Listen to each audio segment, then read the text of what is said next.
not the biggest fan of cold opens, but I really have to put this out there right up front. This is our inaugural episode, and we had a bunch of technical difficulties. We'll get them smoothed out by the next episode, but I want you to understand that we set goals for ourselves that we didn't quite meet. In spite of that, I hope you guys enjoy the show.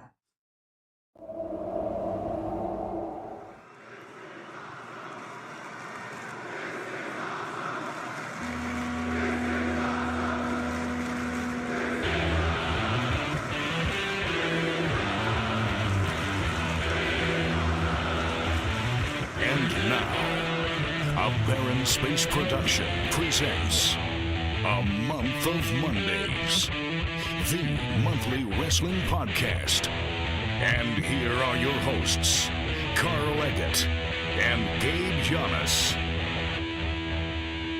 Hey everybody, welcome to the inaugural episode of A Month of Mondays, the monthly wrestling podcast. I am Gabe Giannis, one of the two hosts, and of course with me is Carl Eggett. How are you today, Carl? Hey, I'm doing very, very well, man. How's you? I'm doing good. I got off of work a little bit early and rushed my ass home. Fortunately, there's no traffic this time of day, so that went really well. Nice. Since it's our first episode, and I made the joke about the cold open where people just talk about something and you have no idea what's going on, I figured it'd be a good move for us to say what the show is going to be about. So once a month, we're going to sit down with each other and we're going to talk about 5 or 6 topics for like 10 to 15 minutes each. They may not necessarily be the news of the day because as a monthly podcast, yes, the news of the day might be a little old. So we're going to talk about just kind of the general zeitgeist of wrestling at the time, or maybe something from the past. But I feel like today we should start our first segment with a little bit of getting to know you. Yes. All right. So I know you from Monday Night Carlo, your previous podcast. Yep. But what I kind of want to know, I know that you're in the UK or England or Great Britain or whatever our president wants to call it. But what I'm wondering is, where are you specifically? How old are you? And how did you start in podcasting? Okay, well, I am in a place called Brandon in Suffolk, which ironically is only a few miles away from a US air base called Lakenheath. So I know. I see a lot of American cars in this area as well, which is pretty ironic. Yeah, I'm 38 years old, soon to be 39, and which is pretty old, I guess. Still for a wrestling fan, it's still pretty young, I think. So yeah, as far as I forgot the other question now, Gay. What was the other question you asked me? How did you get started in podcasting? How did I get started in podcasting? Okay, well, my love affair with podcasting come from wrestling. I've always wanted to be a broadcaster, and I was always interested in radio. And it started from high school. Basically, I wanted to be a broadcast journalist, which I pursued for a little while, but never took to any real sort of professional fields.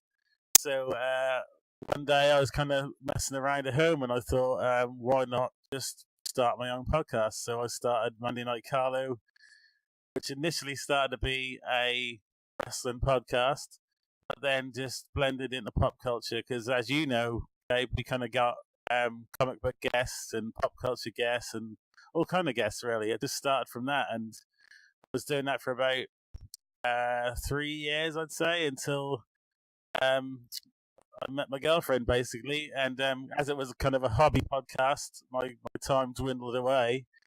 And I didn't have a time to do it anymore, but I'm so hyped to be a part of this podcast, man. You wouldn't believe. So, how about you? How about yourself? So I live in a city called Greeley, Colorado, which is like an hour north of Denver, Colorado, which is basically kind of right in the middle of the United States. Yeah. Like if you look at a map, we're one of the square states. So I am older than you, surprisingly. Okay. I turned 40. The day this comes out will be my 40th birthday. So happy birthday! Happy birthday to me. And as far as podcasting goes, I got started several years back. I did a podcast called The Punk and the Pastor, where me and a friend of mine that's a pastor review horror movies for a while. Oh, that's a good noise for my computer to make right now.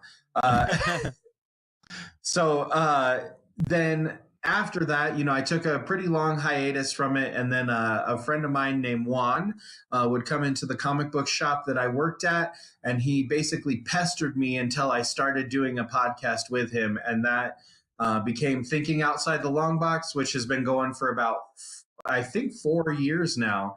Yes. And like you said, it started off as this is a comic book podcast, and no, it sure isn't. Like, it's definitely a pop culture podcast. But this podcast will be a wrestling podcast. Yes. And with that, I got to know, why do you love wrestling, and who's your favorite wrestler of all time? Okay, well, first of all, Gabe, I have to tell you the story of how I became a fan of professional wrestling. Okay. So I've got to go right back to 1990. I was sitting around a friend's house, just like I was a young teenager at the time, probably around 11, 12 years old, and I was eating way too much sugar and running around as you do, just flicking around. And literally, that's the same weekend as my dad went out and got Sky TV, which, like, for you guys is like cable TV. It's kind of a big deal. Back then it was anyway, that was like the premium TV to have kind of thing. So basically, I was flicking around the TV channels, and I came across Hulk Hogan staring down the Ultimate Warrior in the middle of the ring. No bullshit. I literally logged straight into the main event for WrestleMania 6, man. That's awesome. There could be no more opportune time to start into wrestling. And is that what got you kind of hooked on wrestling? Is just that moment like that? Just that moment. Just because, can you imagine turning the TV over as a kid, seeing this guy with face paint versus this guy with huge muscles and this big yellow tash staring each other down in the middle of the ring? It's pretty amazing. Like, it's one of the most iconic visuals of like modern wrestling. So I would be hooked too if that was my first glimpse. How about yourself? How did you get into wrestling itself, Gabe? So I also am from that generation, like the Hogan, Macho Man, Ultimate Warrior, and those guys were like kind of like on TV every Saturday. It was like It was like cartoons, and then wrestling, and then Glow, which everybody pretended like they didn't like, but everybody watched. It's kind of like RuPaul's Drag Race, where like everybody's like, no, I don't know what you're talking about, but that one bitch knows how to throw shade. So, but so I would watch that, and I distinctly remember there was like one kid at my school that was like, dude, you got to come over. I'm getting the pay-per-view this weekend. I was like, hell yeah, I'm going to go watch WrestleMania. I went over to his house, and they were playing Starrcade, and it was like Sting and Ric Flair and stuff. I was like, what is this 2-bit knockoff of professional wrestling? and as I watched it more and more, I realized that I liked it better. Like, I liked Flair, I liked Sting. Like, I thought they were cooler. And so I ended up watching both of them. And, like most wrestling fans, I fell off of it for a while. And I got introduced to ECW in the 90s and loved like the whole like Monday Night Wars and the ECW era. And kind of fell off of it again. And now I'm into it because of Juan. Again, he invited me over. He's like, hey, you want to come watch the Royal Rumble? I was like, sure. Whatever. I haven't watched wrestling in like 5 years. He's like, it's okay. You haven't missed much, man. No. I hear you, because I was exactly the same, man. A few years ago, Gabe, I fell out of love with the product just because it was so stale, and now I feel like there's at least kind of a new lease of life. There's some new talent. It feels fresher. Does that make sense? It does. Bringing over some of like the people from like other promotions that have enlivened it, like guys like Daniel Bryan and like Shinsuke Nakamura and stuff like that. And then on top of it, this kind of like resurgence of like independent wrestling, like Ring of Honor, Lucha Underground, and for you, especially World of Sport has like totally like enlivened my love of wrestling again. And that's how we end up here. I think the best thing about World of Sport Wrestling now is how the English wrestling is always slightly different to the US wrestling in that the English wrestling is kind of more hammy, if you know what I mean, a little bit more cheesy. Oh, big time. And I love it for that. Like I was completely unfamiliar with the characters. Like the only like I've watched quite a bit of Progress. So I know a few of the guys, but not like a ton of them. And like, but like when that first episode and we're kind of like devolving here, but that first episode when Grado comes out, the pop that he got from the crowd was so amazing. I was like, oh, I need to go back and find everything I can about this guy on YouTube. And yeah, that's awesome. So, okay. So I feel like we know each other now. Should we roll right into our first topic? Shall we just go back one little step just to talk about our favorites, because we didn't come across our favorite wrestlers. You're right. Okay, our favorites, and then I bet my favorite can roll right into our first topic without having to give us a break. So I got a little story that goes along with this, though. And I'm sorry. Go ahead, Gabe. You first. No. I just breathed weird. Okay, so basically, my favorite, first ever favorite wrestler was the Macho Man Randy Savage, which I guess is a lot of people's first favorite. Not just because of the voice, but because I went to Summerslam '92, which is at Wembley Stadium. And when I was there at Wembley Stadium, we stayed opposite the stadium, which was the Hilton Hotel. And we were kind of the second floor from the top, which on the top floor was the actual wrestlers staying in the hotel. And even though I never saw any, that's what I heard on the grapevine, and I've seen pictures of the same thing as well. But, I was dressed up as a kid as the Macho Man Randy Savage, and I was standing by my hotel window. But because I was so high up, the people from the street could see me, and they thought I was the Macho Man Randy Savage. They looked up, and they were like, there was a group of people looking up and waving at me from the street level. That is awesome. That's really cool. Were they yelling at you too? Macho, Macho. It was awesome. That's awesome. That is so cool. So my favorite wrestler is from the Attitude Era, and that's going to be our first topic. Like, was the Attitude Era as good as we remember it being? Ooh. And my favorite wrestler, like of all time, is Mick Foley.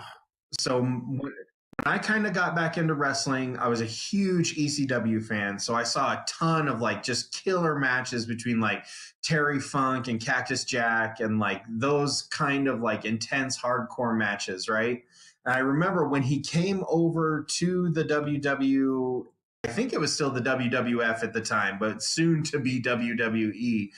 I was so excited because like here's a chance for me to share like with my friends this wrestler that I just absolutely adore, right? And I mean, he was putting on great matches. Like as Mankind, he was like totally just so weird and like bizarre. And you know, he's coming up with all sorts of characters and stuff. But two things like solidified it for me. The Hell in the Cell, where he gets thrown off the top, then crawls back up to the top and gets thrown through the ring, and like, you know, that iconic picture where it looks like he's laughing and his tooth is amazing in his nose. Like, I couldn't believe that somebody would be willing to do that for my entertainment. Like, and then when I read his book, Have a Nice Day, and I realized that the reason he really did it wasn't necessarily to like entertain you and I, it was because he has a family and he's there to support his family and he loves his kids. I was like, when I grow up, I'm going to be a dad like that. I'm going to be a dad that's willing to do literally anything for his children. And ever since, I've been just like a massive Mick Foley fan. Like, and this like idea that his book like is literate and like probably one of the only WWE books that isn't totally ghost written, you know, like is awesome. So he's my favorite. I think if we have to talk favorites of all time, it's got to be Stone Cold Steve Austin. I've just got to mention that, not just because I guess that's an easy answer because everybody loves Steve Austin, but Stone Cold to me, this was in that kind of period, that period in the Attitude Era when he was flipping off his own boss and the first ever stunner to Vince McMahon and that kind of stuff. That for me was kind of, I was in my first job at the time. I didn't like my boss either. So to me, I was kind of in the same role. So I love Steve, but not only just because of the character, but because he's the only wrestler I've seen, even to this day, that has been so believable on the mic, Gabe. You know, when he says something, he means it. You know. Oh, absolutely. And it can't be hard to mean it when your boss is Vince McMahon. Like it can't be hard to be irritated and like want to fill his truck with cement and like flip him off, you know? Like I feel like I would probably do the same thing to Vince McMahon, who would probably beat the crap out of me because even though he's old, he's still freaking yoked. So so talking about the Attitude Era, when you go back and you look at it, do you feel Attitude Era is as good as we remember it being? Well, it's funny that you bring this up because it was not so long ago I was watching kind of there was a 3-disc set that came out, the DVD set of the Attitude Era, and I've recently been watching pretty much all of it, and I think there's a lot of it that kind of our own memory fills in the blanks for, and we kind of look back at it with such a fond memories, but for me there's a lot of it was just silly, like completely stupid, like women giving birth to hands and that kind of stuff, you know, and and there's just so much little things that were really really silly, but they were really funny at the time. And I look back and I think, well, was it that funny or was it that great? But there were some amazing matches in there. I'm not going to deny, but I think as far as match quality goes, I think today's wrestling is better, Gabe. You know, I would say the product as a whole is about the same level, but the promos are not as good now as they were then. No, but the wrestling is so much better than it is. I'm talking as a pure as the wrestling side. I think definitely wrestling today is better, but the promos to me are so tightly scripted now. Do you know what I mean? It feels to me like they're definitely got words put in their mouth a lot more. If Roman Reigns were allowed to just be a jerk, yes, you know, like if he wasn't told that he has to mention that he's the big dog in every single promo, so that Michael Cole can say it on the show, like if he didn't have a script and he could just come out and be like, Brock Lesnar, I'm going to murder you. Like, I'm literally going to tear you limb from limb. I'm going to take you apart. He would be so much more convincing because he's like a phenomenally good wrestler. I mean, yes. Even though he has kind of a limited moveset, like he's a phenomenally good wrestler and would be totally convincing if he could just be allowed to talk like Stone Cold, like who was clearly just going off the cuff, or The Rock, like so many of The Rock's promo taglines, you know, he just came up with right then and there with absolutely no oversight, like jabroni. Think about Stone Cold, right? He's a guy that is at the edge of his wrestling career. He's probably, if this fails, if he's at that point where if this fails, that's it. His wrestling career is over. So to him, he had to do something to tip the fans over the edge. He had to think of something off the top of his head, Gabe, that made that switch go off. And that's exactly what he did at the King of the Ring, you know? And I feel like there's so many wrestlers that just want it, they're wannabes. Like, look at Dean Ambrose. He's kind of a wannabe Austin, but he's not really an Austin because he's too playful. He kind of plays around with the fans. And I feel like, especially now, we kind of want to cut him loose, you know, cut the chain off a little bit.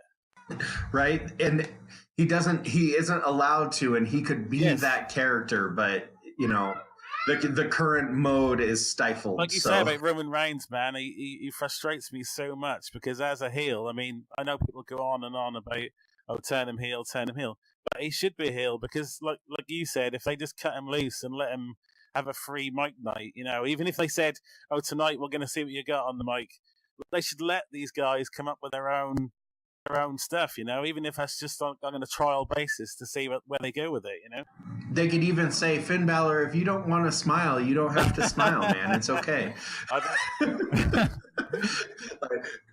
It looks like somebody taped his smile on. Like it looks uncomfortable.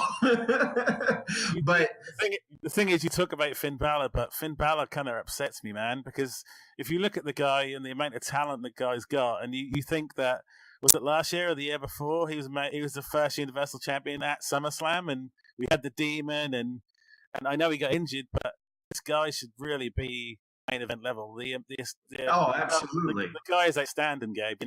No, that's what I'm saying. Like, he's being stifled for like whatever reason, and it doesn't make any kind of sense because we're talking about like the level of wrestling that's happening versus in the Attitude Era. I would much rather watch Finn Balor wrestle than X-Pac any day, and somehow they're both like in that same like mid-card kind of run where they're like, hey, he comes out to like cut like a halfway decent promo on a guy and then do like a throwaway match that's like a 50-50 split.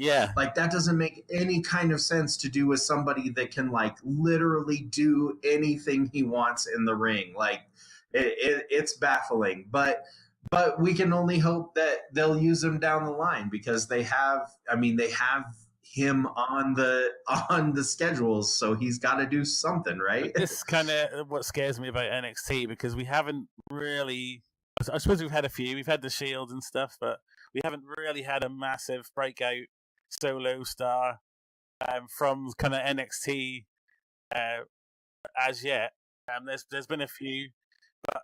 Like, when I look at people like Ricochet, I mean, Ricochet to me kind of scares me because as much talent as the guy has, is he going to end up like another Finn Balor, like mid-card? Because to me, he's like an amazing athlete, Oh, absolutely. He's one of the reasons that I'm hooked on Lucha Underground is those seasons where he's Prince Puma are unbelievable to watch. Like, I watch a lot of wrestling at home. We watch Raw, SmackDown, NXT. I try to catch Ring of Honor every week. I watch a lot of wrestling. Yes. And when we put on that first season of Lucha Underground, when it came on Netflix, I just sit and watch it. I text and play on my phone when I'm watching WWE and stuff. I was riveted to Lucha Underground. And the first time I watched him do like some ridiculous move off the top rope, I like popped in my seat. I was like, whoa, what? That's a thing you can do? I can only hope that they utilize him in a way that he's a top guy. Can you honestly see Vince McMahon utilizing that talent though, Gabe? Can you really see him looking at him and thinking he's main event? Because in this day and age, they're the kind of main events that people want, but we're still really not getting. We're kind of getting still the big man versus big man main events, and I don't think people are kind of seeing past that nowadays. My belief is that what you're seeing on NXT today is what you're going to see on WWE when Vince dies. I hope so. And that sounds horrible to say, doesn't it? It does sound horrible to say. Let me take a quick pause. I'm going to say hi to my wife really fast. Talking about Ricochet. I love Ricochet. Do we want to move on to our next topic? So before we do, Gabe, I just want you to tell me what your thoughts are about the Attitude Era. Like, looking back at it, do you think it's like as good as it was? So I'm in the same boat as you. When I watch the episodes, like if I go back and watch old episodes of Raw, so much of it is really fun. Like the Degeneration X invasion, hilarious. Any promo with Stone Cold and The Rock bickering with each other, amazing. Like, genuinely some of the best promos ever.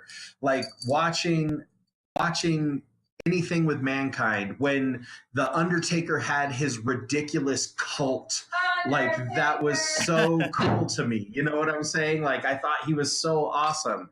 But the wrestling, like the in-ring wrestling, this is like the era of dudes like Yokozuna, whose like move is literally to like smash his ass in your face. Like, you know, all of the women's matches were played for like titillation as opposed to athleticism. Yes. Like, you know, everything was perfectly branded for how old I was. It was perfectly branded for like a teenage boy.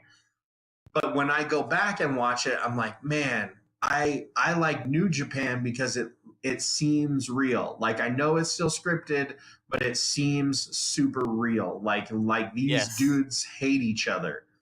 Whereas and it didn't quite feel like that from the Attitude Era forward, because so much of it was so silly and so funny that, with the exception of pretty much any time Triple H was in a pay-per-view, like, it always just seemed hokey, and the wrestling isn't super great, like, in retrospect. But man, so many good memories from it, and that nostalgia factor, I think, is what most of us in on the Attitude Era. So I think it's really kind of clever from Vince McMahon with the whole kind of sterilization with the PG era, because if you think about it, if they'd have kept that up and kept that going, it would have become real boring real fast. But with the PG era, it was literally kind of cleansing the wrestling mind and kind of resetting again. And now we're kind of starting to get a little bit of edgier material, like with NXT and stuff. You know, it's kind of starting to go that way again. So who knows? Like, maybe one day kind of see a bit more kind of attitude, not a new Attitude Era, but maybe kind of that kind of ilk, like something new from that kind of thing. I mean, Roman Reigns has been saying the bitch word pretty regularly. So. Yeah. Every time he says it, I laugh, because I'm like, oh man, like somebody told him, all right, tonight you can call him a bitch. Like, he's like, yes. I'm so stoked. I think as far as Roman Reigns goes, I think for me, like the fact I find him so frustrating is because it's just lazy. Like, his gimmick is lazy because he's just the same as he was in the Shields. His theme music is just the same as it was in the Shields. His moves are just the same as they were in the Shields. So for me, he could kind of he needs a little bit of rebranding, and he definitely needs a new theme, and like he needs something, Gabe. You know. It's kind of like the Bar. Like, I never think of the Bar as a tag team. They're Sheamus and Cesaro, and I think a big part of that is because they still come out to like their individualized music. Like, no matter how much they wrestle together and how much like stuff they wear that's the same and like a catchphrase and whatnot, like they still just seem like two dudes that happen to wrestle with each other. I mean, it's weird. It's weird how like something as simple as like a new theme song, like, perfect example, Shinsuke Nakamura's heel turn, where he went from having the instrumental to like the kind of angry Japanese hip hop song. Perfect. Like, absolutely perfect. I mean, and in one of those rare moments that WWE did a outstanding job. All right. Well, I think I hear that countdown clock coming.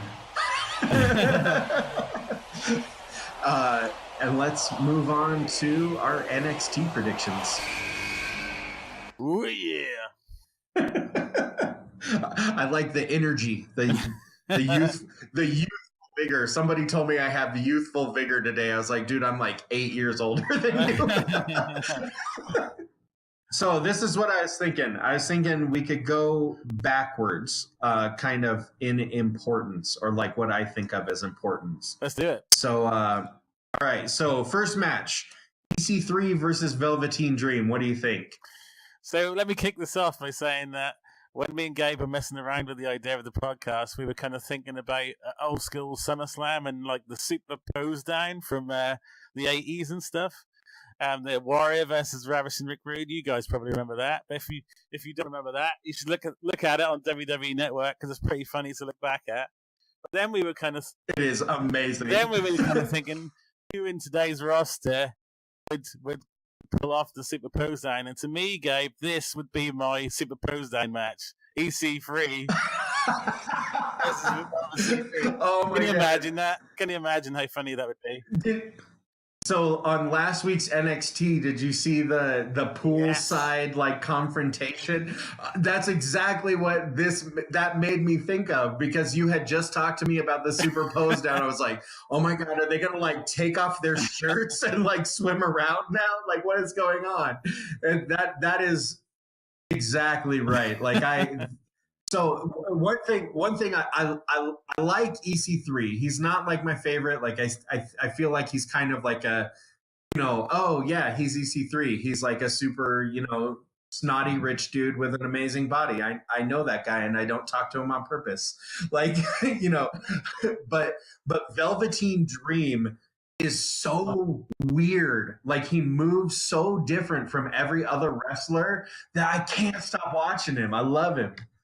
JP is amazing to me. Like, he is a kind of ultimate blend of 80s wrestlers as well. Do you notice that? Like, he is kind of Mr. Perfect blended with Ravishing Rick Rude. And like, he does it in such a way that he doesn't come off so much as like arrogant as he comes off as like just totally disjointed from like what's going on around him, and like how he's always playing with his lips and like touching his hair and stuff. I'm like, you did a shitload of ecstasy before you got in the ring, didn't you? Like, and I love the spray painted old school, his get up, his old school. Yeah. And how every time anything, so like NXT is branded in the color yellow all the time. Yes. No matter who's coming up next, what match is up next, who's going to be on next week, except for Velveteen Dream, where every backsplash of anything he does, bright purple. It's just, he's so cool. Like, I love him as a wrestler, and he's from Baltimore, which is kind of where the same general area that my wife is from, and she loves him just because he's from there. She's like, he would make a great drag queen. I'm like, oh, he's just an awesome wrestler. Let's leave it at that. Let's not go back to Attitude Era. So for me, I've got to tell you my prediction now. I actually think EC3 is going to win, and I'll tell you why. It's because for me, he hasn't really done a lot in NXT as yet, and I think this could be a big win for him. Whereas he needs this win more than Velveteen needs it, in my opinion. So I think EC3 will do anything to win this match as well. I can see him doing a bit of foul play in it, but I think he'll get the 3, Gabe. What do you think? That is absolutely my prediction as well. Like, I think Velveteen Dream is really well established on the NXT roster, whereas EC3 hasn't quite gotten there yet. And I think this will give him the push, as well as some motivation to go into like some kind of blood feud into the next pay-per-view. Like, I think EC3 is going to win this one too. So nice. All right. Next one. NXT North American Belt Championship. Adam Cole, baby, versus King Ricochet, or sorry, my bad. We can't call him that. He's in the WWE. Versus you can cut that out, Gabe. That's fine. You can cut it. You can edit it. I'm sorry, don't sue us, WWE. Okay, so let me talk about Adam Cole for a minute. This guy is absolutely phenomenal. You want to talk about a talent? To me, if the WWE uses this guy right in the main roster, he is going to be the next HBK, in my opinion. And I'm not the only one to say that, but he reminds me so much of a young HBK. I don't know about you, Gabe, but this the confidence in which he holds himself is staggering. I think if he does things the right way, and he, continues to like exemplify like this level of like sneering attitude plus athletic skill, he could absolutely be one of the top build stars. Like, I can't wait to see like Adam Cole versus Seth Rollins, or Adam Cole versus Finn Balor, or any of those like ultra fit. Adam Cole versus AJ Styles. Oh gosh, yeah. Like, I think I just got shivers right there. Like, I mean, that would be absolutely one of the best pushes that they could do. Like, I agree with you. I think Adam Cole is phenomenal, and on top of that, this pay-per-view, he's wrestling genuinely one of my favorite current wrestlers. Like Ricochet is hands down one of the most talented wrestlers I've ever watched on television. Like every single time I see him do something, I am in awe. Like he takes like that kind of lucha libre style and like, you know, smears like modern American wrestling over the top of it in such a way that's just so unbelievable to watch. And as a consequence, like, so I think the storyline is going to go against the Undisputed Era this pay-per-view, because I think they want to build them for the WrestleMania NXT, you know, kind of going in that direction. Yeah. So I feel like Ricochet takes this one, and it would be great. And much in the same way that EC3 kind of needs a win this pay-per-view, I think Ricochet needs a belt, needs a run, so that he can just show off like week to week. So, what do you think? I actually feel the other way. I feel like it's a bit too soon for Ricochet to win this belt, but I think he will. Not quite yet. I think he'll show in this match. And it's another one where he's showing his moves, but one-on-one maybe not quite like EC3, like exactly like you were saying, not quite shown his full potential as yet in the WWE ring. So I think in this match, he's going to show his full potential. He's going to come up short, but maybe in the next takeover, he will get the belt. In this one, I think Adam Cole's going to retain. All right, so that's our first point of contention then. All right, so let's move on to the next Undisputed Era match. NXT Tag Team Championship, Undisputed Era versus Mustache Mountain. Like I said, I think this is going to go the other way for the Undisputed Era. I think Mustache Mountain takes the belts off of him again, and I think it's going to be like with some shenanigans. Like they're gonna, you know, Adam Cole and the other dude are gonna try to do some like crazy crap to like prevent them from winning, but they're gonna overcome it all. Yes. And this time Tyler Bates not gonna have to toss in the towel. So which incidentally was a phenomenal match. Holy crap. Yes. Like, oh, sorry. Okay. Go ahead. Let me tell you, man, I went to the tapings for the NXT UK, and my love is unbounded for the Mustache Mountain. They were amazing. And I do agree with you. I think they're going to win the tag titles. I think there might be shenanigans, like you said. I think, you know, run-in by Bobby Fish or something I can see. But I think they're going to come up with the W. I think they're going to get the belts back. And I think they're going to be in for a good run as well with the titles. I don't know about you, Gabe, but I rate them as a tag team. Absolutely. I would rather see them make a good run as a tag team than go individually right now. Like they look like a cohesive unit, they work as a cohesive unit, and they look, I mean, they live and breathe champion right now, and they would be an absolutely phenomenal run. Like, and got my fingers crossed on that one. When you see those guys live as well, Gabe, you can tell, like even off camera, that they're having fun. There's like times when they're just talking to each other in the ring, and you can see from the smile on their face they're really enjoying the moment. You know, that's awesome. Like I'm super excited for my birthday. My wife got me tickets to like Main Event and Raw coming up in like September. That's awesome. And I'm so bummed. There's no way, like, without going to like Full Sail or like one of the big pay-per-views, I'm probably not going to get to see NXT like really ever, and that bums me out. Wait, which day in September is your birthday? Which day? I don't remember which date they are. I'll have to. Your birthday. Which day is your birthday? Oh no, my birthday is actually on Monday. It's this coming Monday, the 13th of August. But my wife bought me the tickets and was like, "These are for your birthday. You can go in a month." So when you said September, I thought you meant September. Mine's in September, so yes, not too far away. Oh, right on. Nice. Well, happy birthday in advance. All right. So next one, NXT Women's Title, Shayna Baszler versus Sane. What are you thinking on this one? Kairi Sane. Sorry, I should say her first name too. I think Shayna Baszler's going to retain on this one. I think Shayna Baszler's probably a bit too good for her. I do rate Shayna Baszler. I'm not kind of too sure if she's that over with the NXT fans as yet. But I feel like she's going to retain that belt for quite a while. I think. How about you, Gabe? You know, I have Sane circled on my sheet, but this is the one that I was really kind of torn on. Like, I wasn't really sure I really wasn't sure which of them I thought would win.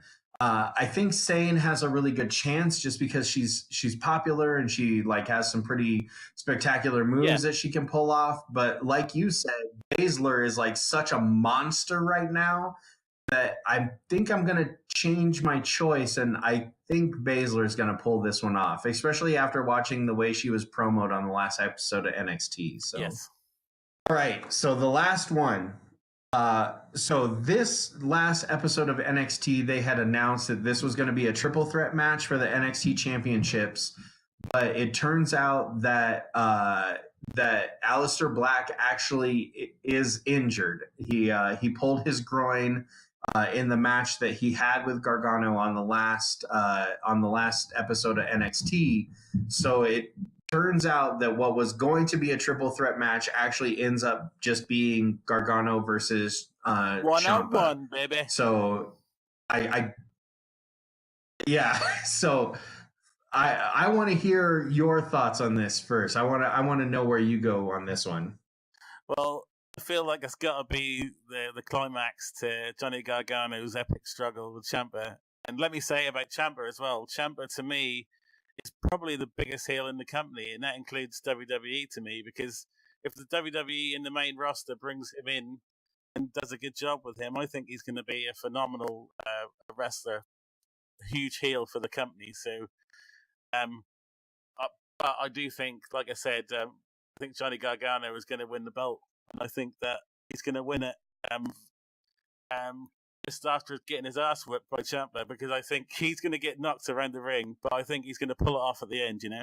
So I disagree with you. I think that they're working towards something else right now. Like, I think that blow off is going to happen where he gets that belt, but I think they want to give Ciampa that like extra push of like, yes, he has like an extended title run. He's beat, the quote unquote transitional champion. He's beat Johnny Wrestling. He's beat, this guy. I mean, he's already defended the belt like 3 times, and he's only had it for like a few weeks, Yes. And I think giving him just that extra little push to the villain side would make a blow off between him and Gargano just that much more sweet. I think he retains for at least one more pay-per-view. So I think he could be right. That's where I'm at. I think also, like, especially if he pulls it off where he's on the losing end of the match. Like, if you think all the cards are up and he's going to lose, and then he pulls one out of the bag, I think that could be one where the fans are just going to hate on him even more. Oh, yeah, and it would be beautiful. Like, he already comes out to the best entrance music ever. Dead silence and the crowd booing him. Like, it's amazing. Like, it's funny when you go back and listen to like guys like Jim Cornette talk about like the heat that heels used to get, where people would literally like try to stab them and stuff. I think Gargano is like Ciampa is like right there to having like some dude jump out of the crowd and punch him in the face. Proper old school, what I call an old school heel, that kind of.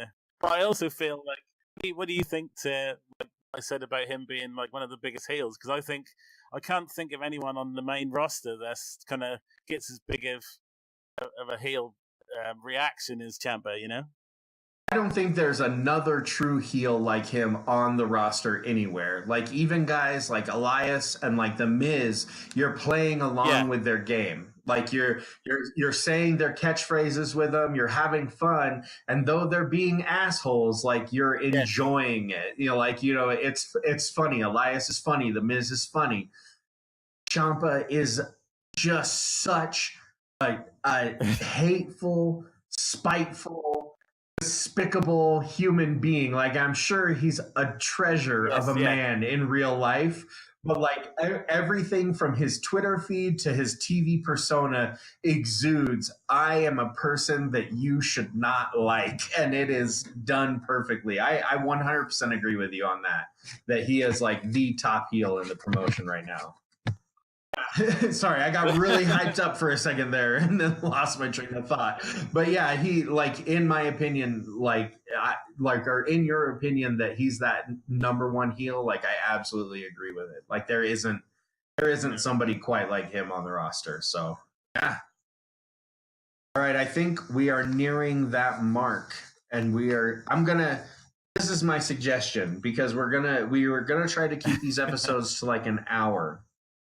So I know for a fact that we're going to go over today, because it's our first episode and we got to say all sorts of stuff and we got to be excited. But this is what I'm thinking. Why don't we roll the last three topics into like one mega topic? All right.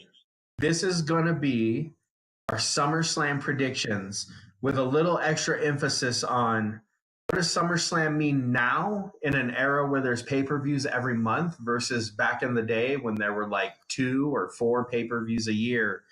And what do you think is next for Paul Heyman?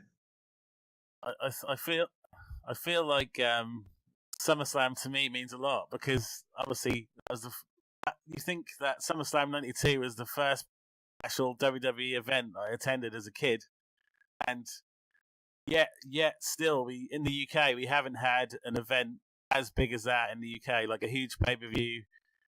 Hopefully one day, you never know, maybe a WrestleMania one day.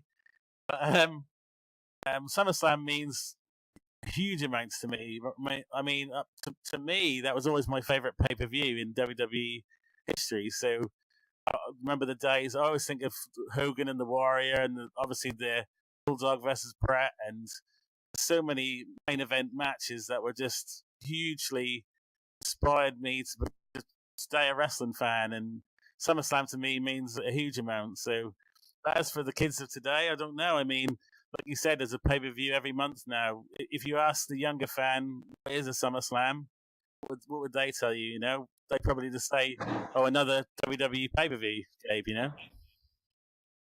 Yeah, it's interesting because, you know, like you, I grew up in that era where there was only a few pay-per-views a year, and even if you were watching, World Champion, the Big Four.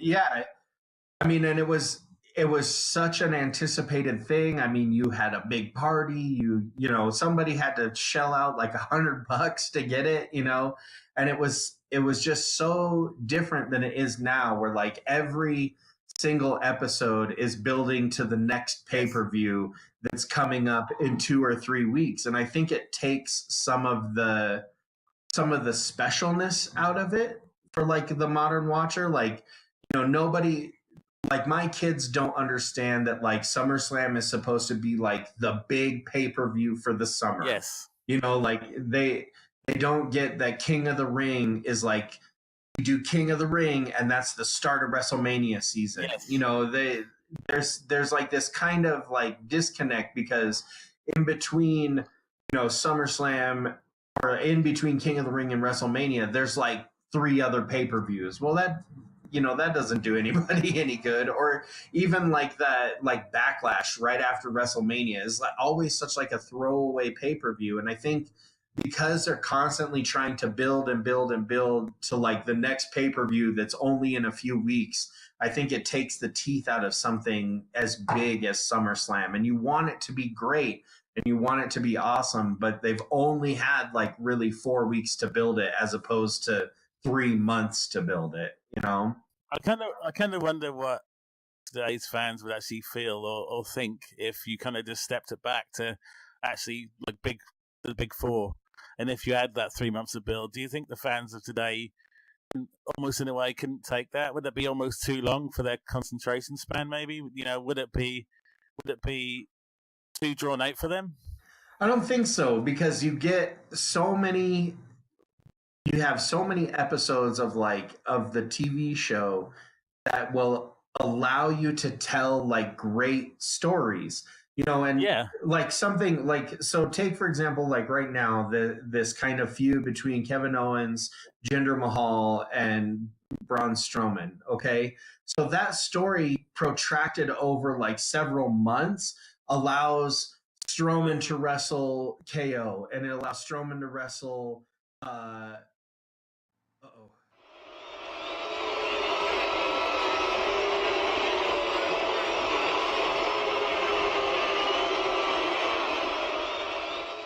And that's where all of our technical difficulties began. So basically, the audio from this point on is either just me or just Carlo, and or like heavily distorted and just absolute garbage. So I'm going to drop all of that audio and I'm going to give you a couple little bits. One's from me with my 3 main picks for SummerSlam. The other one's from Carlo with his 3 main picks for SummerSlam. We're also going to upload these as like a special video to our YouTube channel. So be sure to check those out. Here come those picks.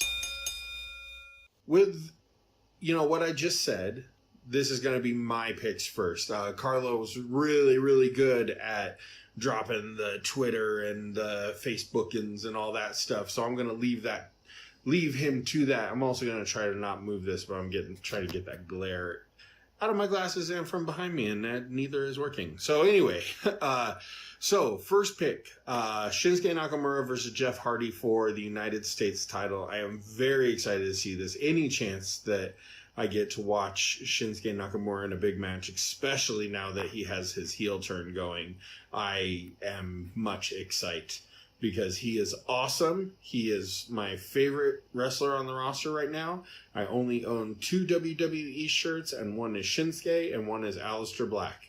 So take that, WWE. And by that, I mean my money.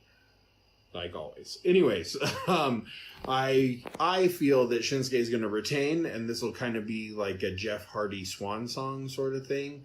And I think it'll build into a feud between Shinsuke Nakamura and Randy Orton, where Randy Orton basically shuts down Jeff Hardy for the last time. I feel like the Hardys are maybe on their way out. And I don't mean that in like a negative way. I mean like in a retired, much deserved kind of way. But I think Orton then puts the boots to Shinsuke, develops a feud, and we get to see Chicken S-word Shinsuke versus not Chicken S-word heel Randy Orton, which could be fun. Heel versus heel stuff excites me because I like heels.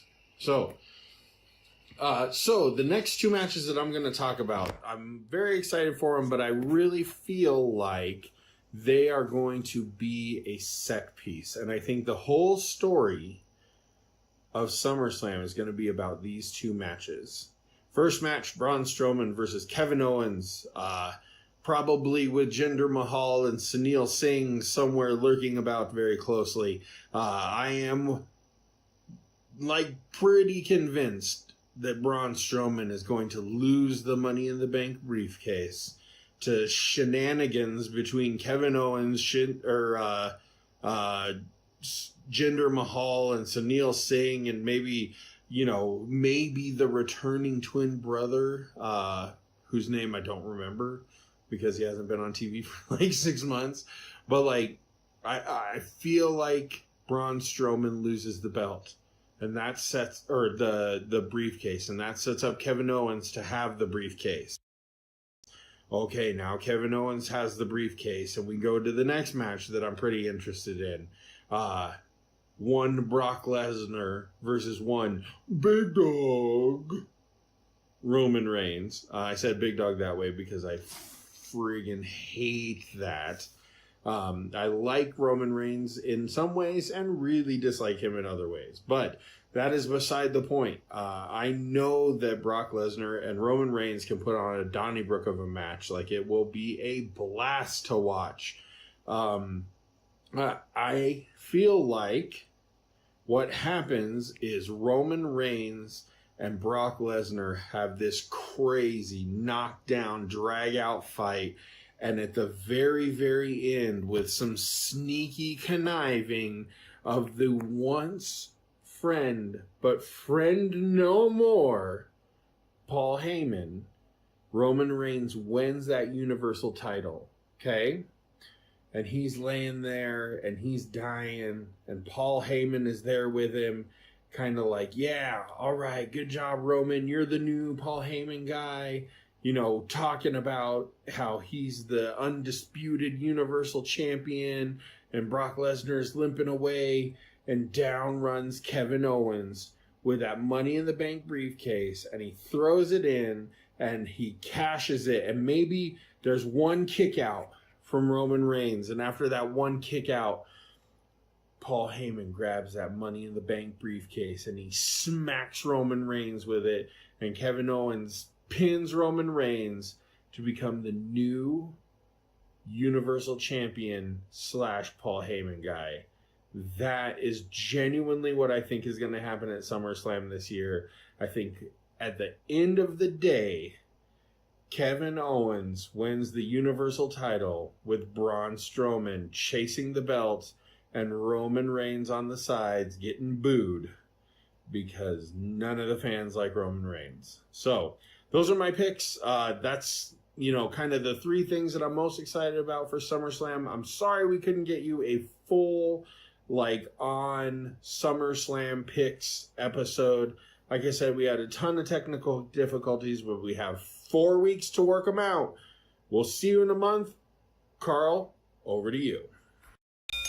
Hello, everybody. This is Carl again. This is one half of the amazing tag team that makes up A Month of Mondays, the brand new podcast available on YouTube, iTunes, Stitcher, wherever you pick up your podcasts, Google Podcasts. It's a lot of fun to make, and Gabe has asked me to make a little video, especially for YouTube, our YouTube listeners. So that's exactly what I'm going to do right now. And these are my top 3 matches that I'm most excited about for SummerSlam. And you can follow us on Twitter at Monday's Podcast. So do so, tell your friends, pass it on. But this is my top 3 matches that I'm most looking forward to for the big SS WWE SummerSlam happening there Sunday. So here we go. Match number 1. It's got to be AJ Styles versus Samoa Jew. If any of you guys have seen Joe and AJ go at it in TNA, you know these guys can both raise the bar. They're both top draw, and some of the moves and stuff they're going to come up with for this one is going to be amazing. They're going to push each other, hopefully, to the next level. AJ, we know, is at the top of that level. Joe, as yet, has not reached that level. And but yeah, I think it's going to definitely be a match to look out for. Definitely excited when I see it on the card. So that's one to watch right there. For me, at least. Match number 2 I want to chat about is Alexa Bliss versus Ronda Rousey. This match is going to be off the chain, I think. I'm not a huge Rousey fan. I think Alexa Bliss is top drawer in WWE. I think she's one of the top women. Obviously, because she's champ as well. But Ronda Rousey hasn't yet shown to me that she's got all the moves to make her a good wrestler, but she's definitely entertaining. I can definitely see why the WWE has her. She's a huge draw, has a huge amount of followers and fans, and that is definitely going to be a match to look out for.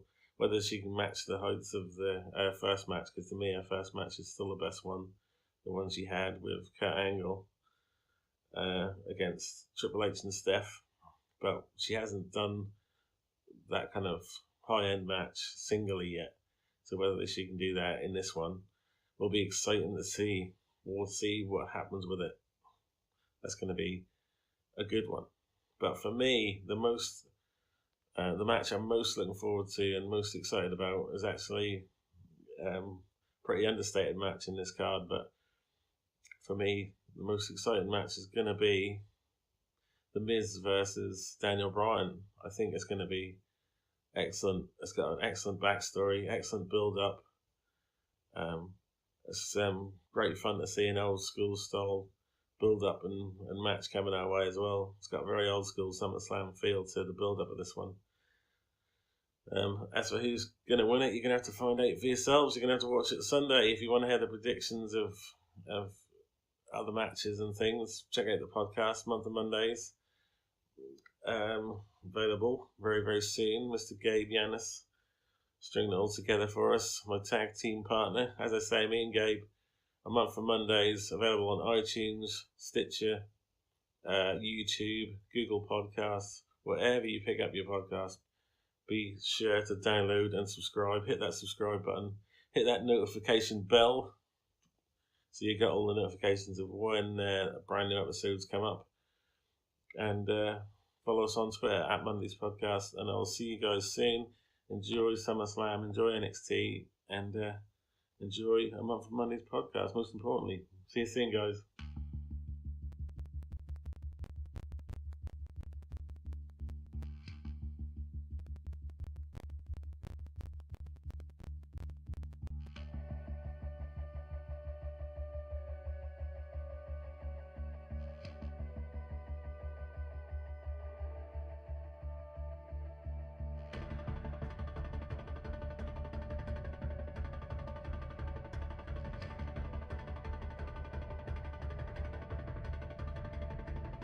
For Carl Eggett, this is Gabe Yanis, and you have been listening to A Month of Mondays podcast, the monthly wrestling podcast. The opinions expressed on this show are those of the speaker and not necessarily A Month of Mondays podcast or Barren Space Productions. Find our podcast at MOM Wrestling Podcast on Facebook, at Mondays Podcast on Twitter, or find us on YouTube at tinyurl.com/Mondays Podcast. You can find more great Barren Space podcasts at barrenspace.com. The intro music is by Alpha Jaguar. The outro music is by Steve Combs. A Month of Mondays is edited by Gabe Yanis and produced by the OG of Barren Space Productions, Albert Burge, and co-produced by his evil henchman, Juan Murrow. This has been a Barren Space production.